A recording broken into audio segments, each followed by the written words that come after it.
Melissa, have you finished your health check yet? Are there any results? I've been anxiously worrying about you all day, unable to concentrate on work. I've checked everything.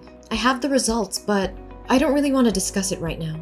I need some time to compose myself. Why are you shutting me out? Are the results not good? Just tell me, and we'll face it together.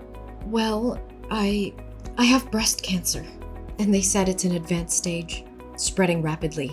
The doctor insisted on immediate hospitalization because it's becoming dangerously life-threatening. Oh my god. How advanced is it? How far has it spread? Can we treat it right away? Will you be okay if you undergo surgery now? Joseph, I'm in complete disarray. The doctor mentioned further tests are necessary to determine my survival rate. If you want to leave now, then go ahead. I'll sign the divorce papers.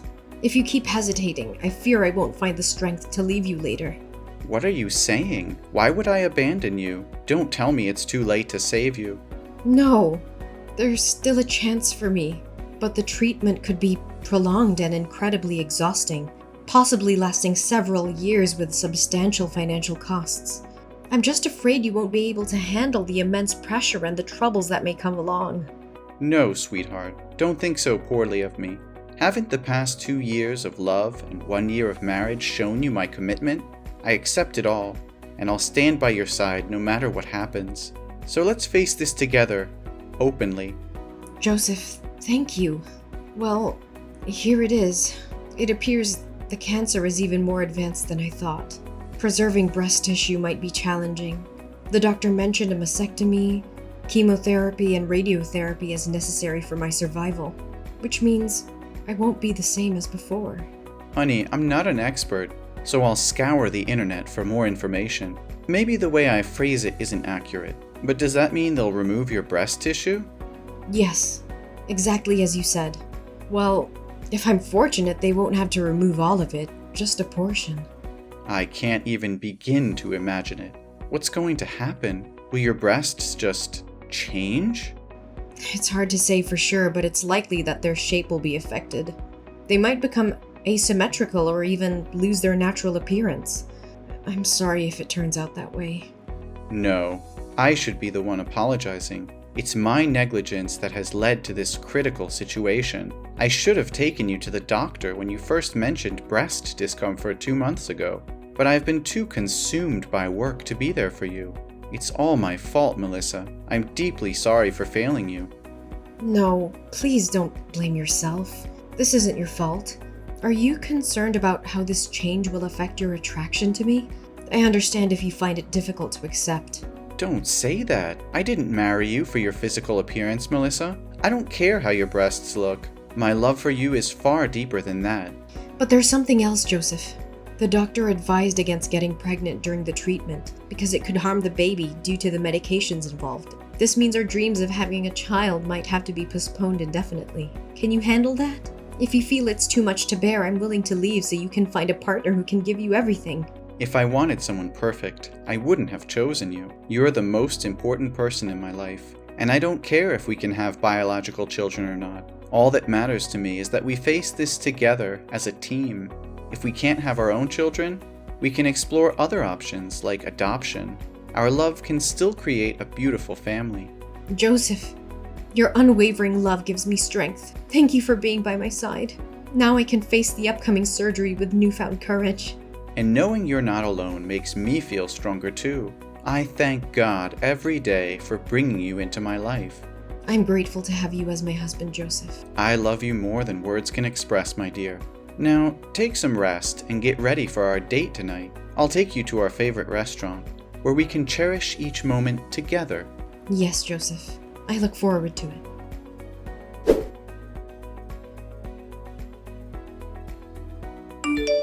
Hey, Melissa. I heard from Joseph. He just stopped by my house and told me about your condition. Since he has to go on a business trip for a few days, he asked me to take care of you. Do you really have breast cancer? Why didn't you tell me anything?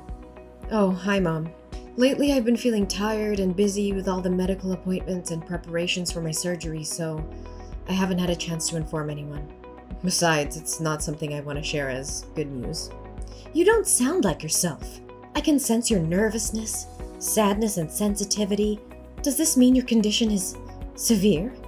Well, if we want to be optimistic, I can say it's not too bad, but it's also not great. Surgery always carries risks, and the thought of scalpels in my breasts naturally makes me nervous. They're an important part of my identity as a woman. Really? Sometimes I forget that you're a woman too. You don't behave like a lady, or a good daughter-in-law, especially when you make my son do household chores that should be your responsibility. Mom, what are you talking about? Which chores are specifically assigned to me? In our household, we share the housework equally.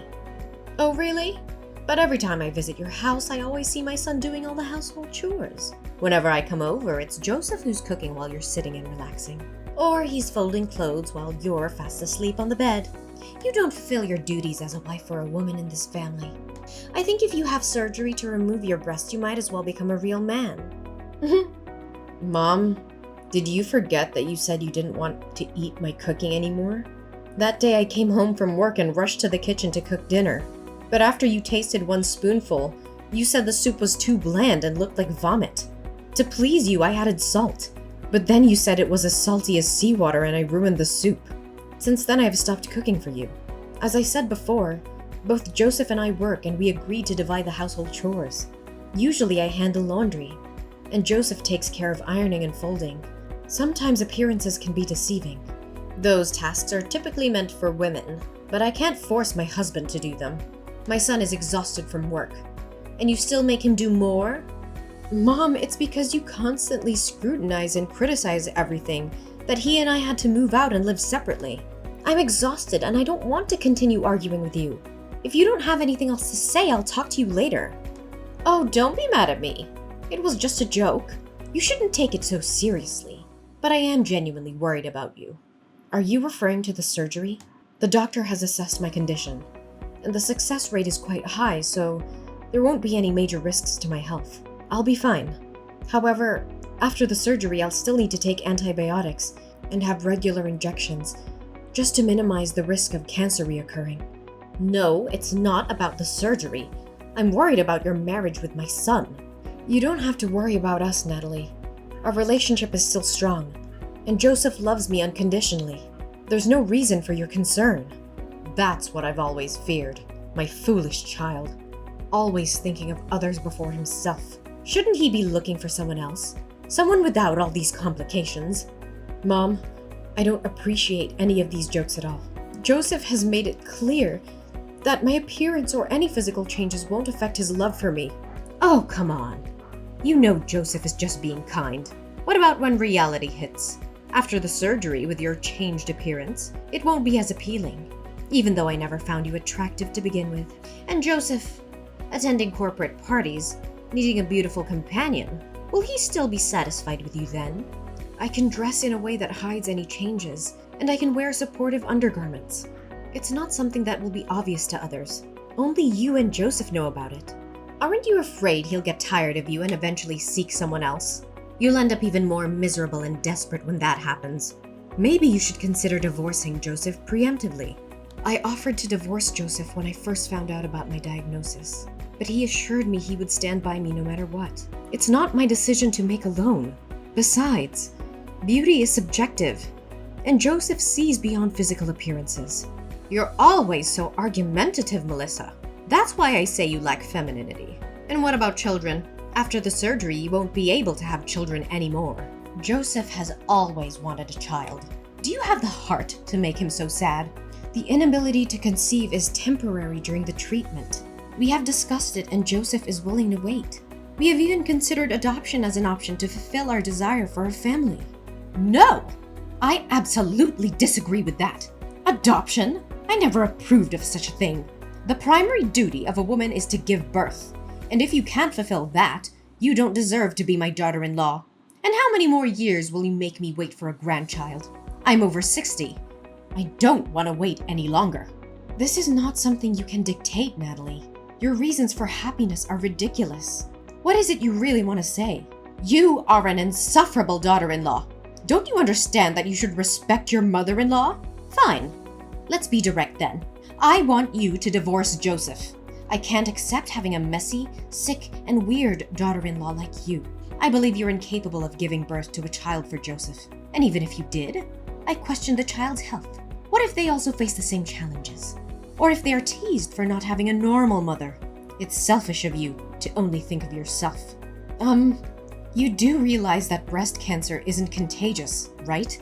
Besides, I don't want to divorce Joseph. I love him very much.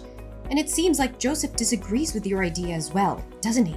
If Joseph had agreed, you wouldn't have gone to such great lengths to convince me of anything. I have already introduced Joseph to a friend's daughter. I really like that girl and want her to be my daughter-in-law.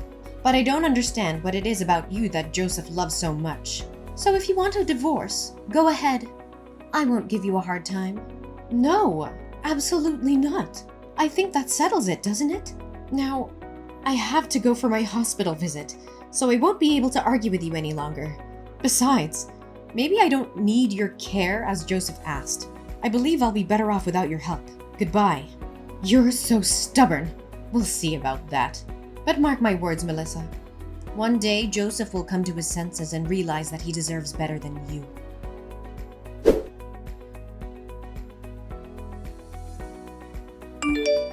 Melissa, I've thought long and hard about this, and I can't continue pretending that everything is fine. The very idea of you going through breast surgery disgusts me to the core. I've tried to sympathize with your situation, but I've found comfort in the arms of another woman. She possesses a beauty and allure that surpasses anything you could ever offer. She is fertile and capable of fulfilling my desire for children. I can no longer bear the weight of your burdens.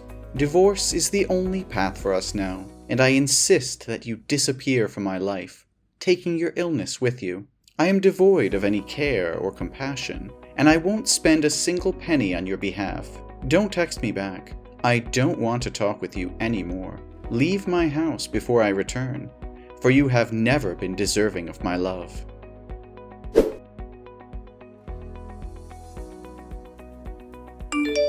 Melissa, I've returned from my business trip, and I'm about to step into a taxi to head home.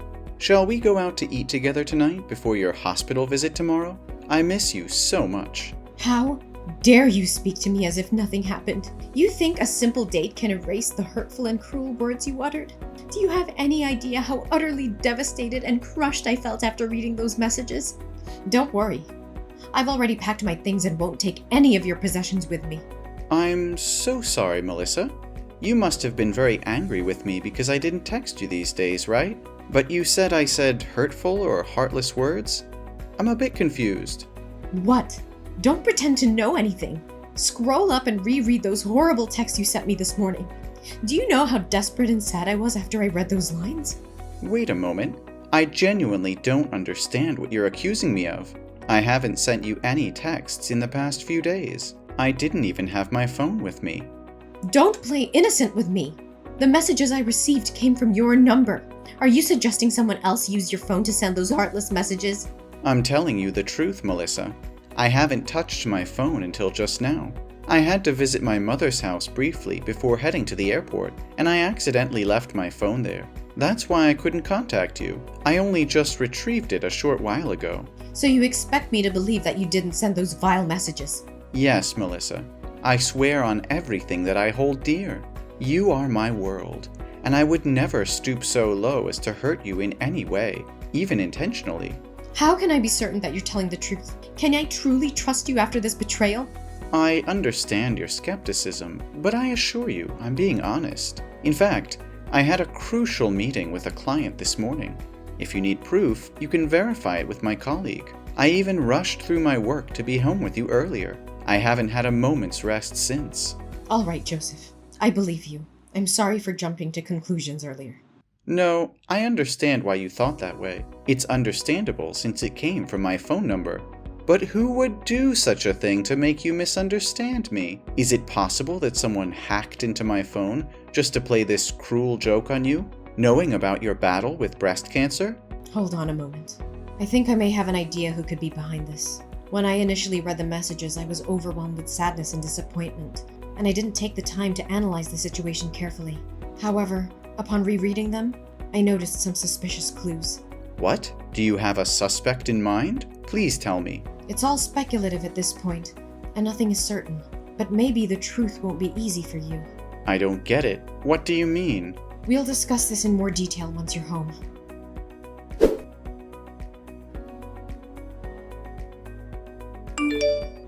Mom, let's have a talk. Well, look who's here. How are you holding up? Did the surgery make you even more pathetic? I bet Joseph can't stand the sight of you anymore. It's only a matter of time before he divorces you. No, that's not happening. So spare your concern. Instead of focusing on me, maybe you should take a good hard look at yourself. What are you implying? What's your problem? Oh, don't act innocent. You're the one behind those vile messages from Joseph's phone, aren't you? Oh, those messages.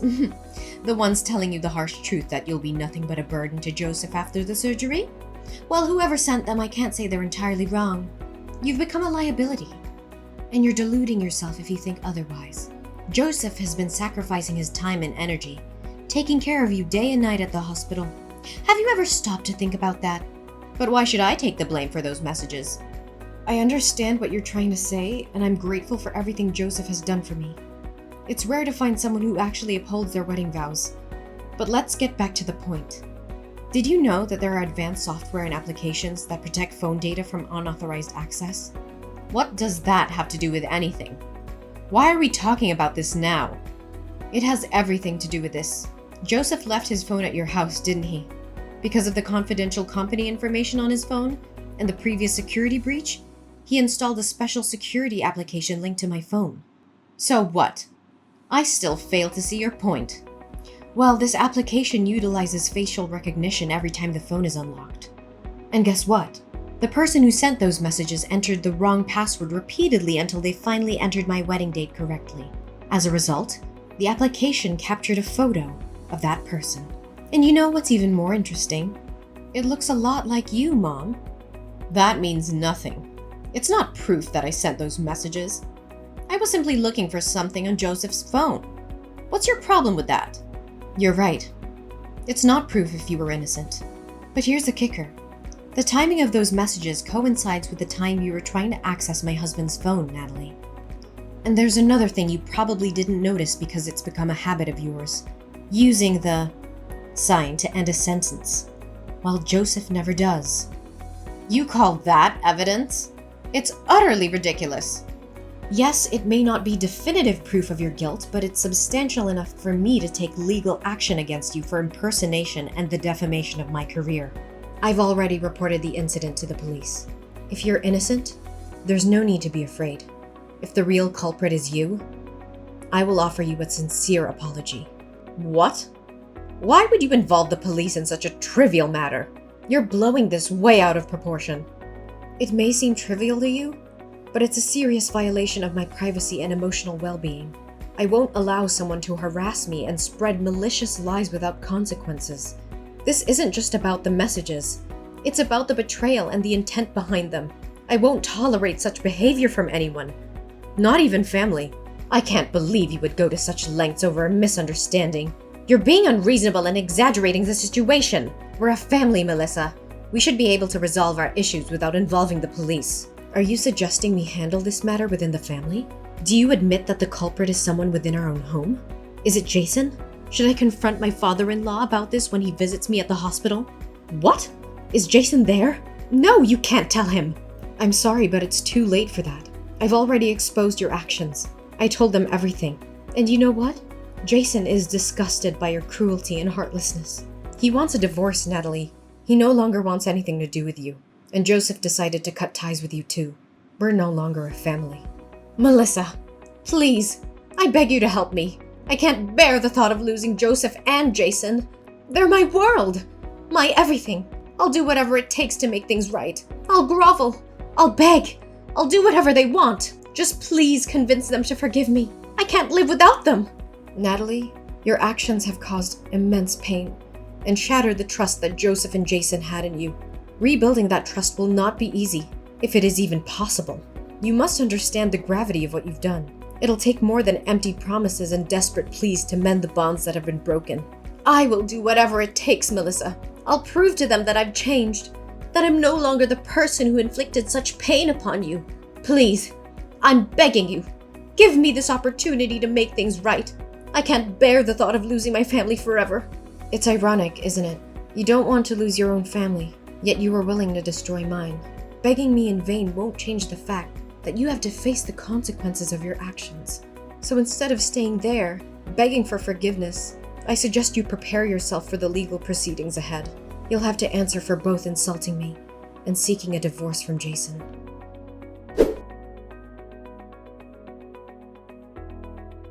My determination to seek justice prevailed as the legal proceedings unfolded. The court recognized the gravity of Natalie's actions and the immense damage she had caused. Natalie was ordered to pay substantial compensation for her deceitful behavior, a financial burden that would weigh heavily on her for years to come.